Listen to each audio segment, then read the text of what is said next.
ಹಾಂ. ಸರ್ ನಮಸ್ಕಾರ. ಇದು ನಿಮ್ಮ ಪೂರ್ಣ ವಿವರಗಳನ್ನು. ನಮ್ಮೂರು ಚಿಕ್ಕನಾಯಕನಹಳ್ಳಿ, ಹಾಂ ಪಾವಡ ತಾಲೂಕು, ಹಾಂ ತುಮಕೂರು ಡಿಸ್ಟಿಕ್. ನಮ್ಮ ಹೆಸರು ನಾಯಕ ಅಂತ. ಹಾಂ ಇದು ಆರ್ಗ್ಯಾನಿಕ್ ಗೊಬ್ಬರ ಇಟ್ಟು ಹಾಂ ಗಿಡ ಚೆನ್ನಾಗಿ ಬೆಳೆದಿದೆ. ಹಾಂ ಅದರಿಂದ ಇದು ಆರ್ಗ್ಯಾನಿಕ್ ಗೊಬ್ಬರ ಮಾತ್ರ ಯೂಸ್ ಮಾಡಿದ್ದೀವಿ. ಹಾಂ ಕೆಮಿಕಲ್ ಗೊಬ್ಬರ ಇಲ್ಲ, ಹಾಂ. ಔಷಧಿ ಮಾತ್ರ ಯೂಸ್ ಮಾಡಿದ್ದೀವಿ ಅಷ್ಟೇ. ಯಾವ ಥರ ಯೂಸ್ ಮಾಡಿದ್ರಿ ಆ ಗೊಬ್ಬರನ? ಯಾವ ಟೈಮಲ್ಲಿ?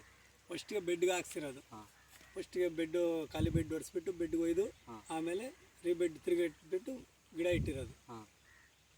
ಅದು ಇಂಪ್ರೂವ್ಮೆಂಟ್ ಆಗಿದೆ, ಗಿಡ ಚೆನ್ನಾಗಿದೆ. ಮತ್ತು ಕೆಮಿಕಲ್ಗೂ ಇದಕ್ಕೆ ಏನು ವ್ಯತ್ಯಾಸ ಇದೆ? ಕೆಮಿಕಲ್ ಅಂದರೆ ಅದು ಕೆಮಿಕಲ್ ಒಂದು ಸ್ವಲ್ಪ ದಿವಸ ಏನು ಪ್ರಾಬ್ಲಮ್, ಅದು ಸಿಕ್ಕಾಪಟ್ಟೆ ಪ್ರಾಬ್ಲಮ್. ಇದೇ ಪರವಾಗಿಲ್ಲ, ಚೆನ್ನಾಗಿದೆ. ಮತ್ತು ನಿಮ್ಮ ಕಡೆ ರೈತರಿಗೆ ಏನು ಹೇಳಕ್ಕೆ ಬಯಸ್ತೀರಾ? ಎಲ್ಲ ಇದನ್ನೇ ಯೂಸ್ ಮಾಡ್ಕೊಂಡು ಮಾಡಿದ್ರೆ ಒಳ್ಳೆಯದು. ಹಾಂ. ರೈತರೆಲ್ಲ ಚೆನ್ನಾಗಿರ್ತಾರೆ ಅಂತ ಹೇಳ್ಬಿಟ್ಟು ನಾವು ಕೇಳ್ತೀವಿ.